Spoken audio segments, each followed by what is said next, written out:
Hello and welcome to Bio Samachar. आप सब कैसे हो स्टूडेंट्स? मैं आशा करती हूँ हमेशा की तरह आप सब बहुत अच्छे होंगे।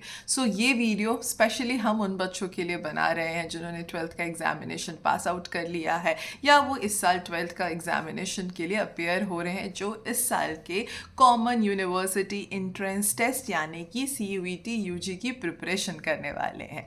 अब तक तो आपको समझ में आ गया होगा कि हम बात कर रहे हैं CUET UG 2026 की। तो जिन बच्चों ने last year 12th pass out किया है वो भी इस एग्जामिनेशन के लिए एलिजिबल है।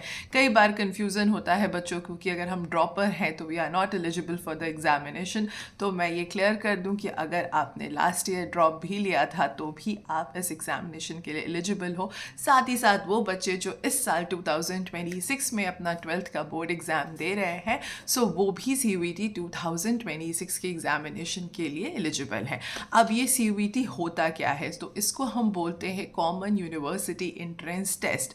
ये दो फॉर्म में होता है। UG जब हम अंडर ग्रेजुएट कोर्सेज में एडमिशन लेने की बात करते हैं तो ये CUET UG बोलते हैं हम इसको। जब आप UG कर लोगे और अगर आप PG करना चाहते हो तो वहाँ पे भी CUET PG होता है, दैट इज़ पोस्ट ग्रेजुएशन। इसको NTA कंडक्ट करता है, जैसा कि आप में से काफ़ी सारे बच्चों को पता होगा। अब काफ़ी सारी चीज़ें होती हैं कि CUET में क्या सिलेबस होती है, एग्जामिनेशन फॉर्म कब आता है इसके थ्रू हम कौन कौन सी यूनिवर्सिटीज़ में एडमिशन ले सकते हैं। ऐसे बहुत सारे कॉमन क्वेश्चंस बच्चों के मन में होते हैं और उनको पहले जान लेना काफ़ी अच्छा होगा। और इसका प्रिपरेशन करने का करेक्ट टाइम क्या है, कौन सी बुक्स प्रिपरेशन में लगती हैं, ऐसे बहुत सारे क्वेरीज आपके मन में भी होंगे। तो आप बिल्कुल करेक्ट वीडियो देख रहे हो। जल्दी से हमारे चैनल को सब्सक्राइब कर लो, क्योंकि CUET के most of the major updates आपको यहाँ पे हमारे चैनल के माध्यम से मिलते रहेंगे। साथ ही साथ हमारा करियर लाइव सेशन भी चल रहा होता है।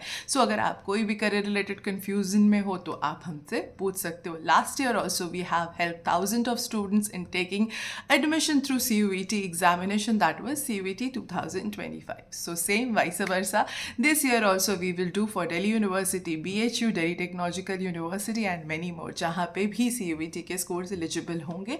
आप हमसे बिल्कुल पूछ सकते हो। चलो वीडियो को स्टार्ट करते हैं। तो सबसे पहले मैंने एलिजिबिलिटी क्लियर कर दी है। जिन बच्चों ने 12th का एग्जामिनेशन पहले पास किया है 2025 में, 24 में, वो भी एलिजिबल हैं 2026 की CUET के लिए। जो इस साल अपीयर हो रहे हैं वो तो डेफिनेटली एलिजिबल हैं। अब बात करते हैं कि इसका फॉर्म कब आता है, क्योंकि ये बहुत इंपॉर्टेंट है कि हम एप्लीकेशन फॉर्म सबमिट करें, तभी हम एग्जामिनेशन के लिए अपीयर होंगे और तभी हम कॉलेज एडमिशन के लिए भी एलिजिबल होंगे। इसका फॉर्म जनरली मार्च में आता है। तो आपको बहुत अलर्ट रहना। आप बायो समाचार को भी सब्सक्राइब कर लो। साथ ही साथ NTA भी अपनी ऑफिशियल वेबसाइट पे CUET के डिटेल्स डालते रहता है।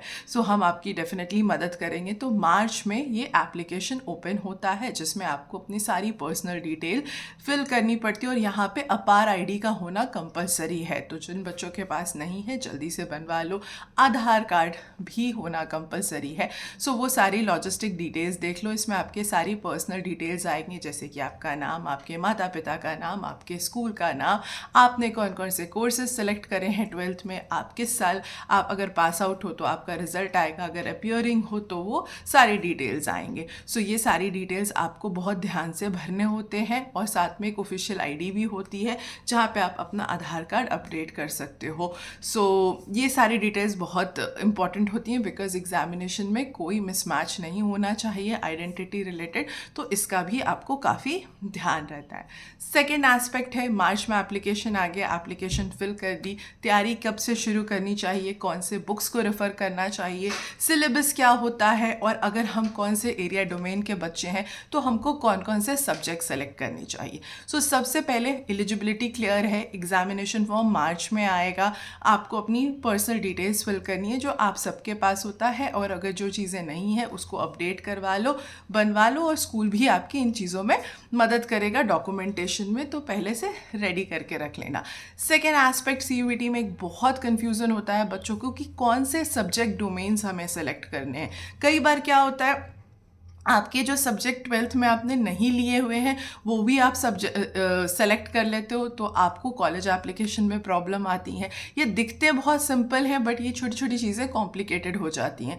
कई बार आपने 12th में तो सब्जेक्ट लिया होता है बट आप उन सब्जेक्ट के लिए CUET में अपीयर नहीं होते हो, तो फिर अगेन आप कॉलेज एडमिशन के लिए इनएलिजिबल हो जाते हो। तो आपको जो डोमेन्स है जिनके लिए आपको CUET की एग्जामिनेशन में अपीयर होना है वो भी बहुत ध्यान से सेलेक्ट करना है। सो ब्रॉडर डोमेन में जो CUET का एग्जामिनेशन होता है वो 3 डोमेन्स में होता है।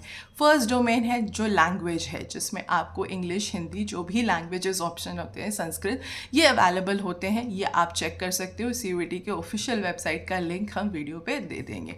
इसके बाद जो सेकेंड डोमेन है वो है आपका सब्जेक्ट स्पेसिफिक डोमेन। अब सब्जेक्ट स्पेसिफिक डोमेन जैसे कि फॉर एग्जांपल अगर हम PCB वाले स्टूडेंट्स की बात करें तो उनका सब्जेक्ट स्पेसिफिक डोमेन है फिजिक्स, केमिस्ट्री, बायोलॉजी। तो आपको PCB ही सेलेक्ट करना है और कोई और सब्जेक्ट नहीं सेलेक्ट करना है। जो थर्ड डोमेन है वो है जनरल टेस्ट का, जो कि कुछ कोर्सेज के लिए ज़रूरी होता है। देखो हर कॉलेज की अपनी सेट ऑफ क्राइटेरिया है बट जो सब्जेक्ट डोमेन है वो कंपलसरी है। जो डोमेन्स आपने 12th में सब्जेक्ट सेलेक्ट करे हैं वही आपको CUET में अपीयर होना है, वो सेलेक्ट करना है। साथ ही साथ जो लैंग्वेज आपने CUET के टाइम जो लैंग्वेज आपने लिया है, जैसे कि आपके पास इंग्लिश है, हिंदी है, संस्कृत है, कॉलेज में स्कूल में वो आप ज़रूर ले सकते हो, वो आप कोर्स के अकॉर्डिंगली, बट एक लैंग्वेज लेना कंपलसरी है, ज़रूर लेना। काफ़ी सारी सेंट्रल यूनिवर्सिटी में लैंग्वेज की डिमांड होती है, तो ये मिस्टेक मत करना। कई बार बच्चे सब्जेक्ट स्पेसिफिक डोमेन में अपीयर हो जाते हैं,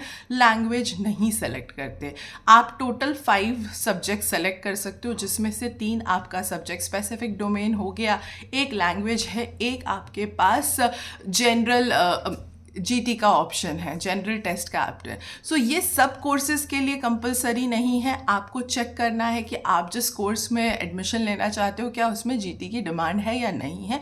बट फिजिक्स, केमिस्ट्री, बायोलॉजी जैसे कि सब्जेक्ट स्पेसिफिक डोमेन है, या किसी बच्चे का फिजिक्स, केमिस्ट्री, मैथमेटिक्स है, सो आप PCMB और प्लस एक लैंग्वेज में ज़रूर अपीयर हो। कई कॉलेजेस में, स्पेशली अगर मैं साइंसेस के बच्चों की बात करें, अगर वो BSc कोर्सेज में एडमिशन लेना चाहते हैं, तो जैसे कि BHU है, दिल्ली टेक्नोलॉजिकल यूनिवर्सिटी, वहाँ पे लैंग्वेज कंपलसरी नहीं होती बट कई जगह होती भी है।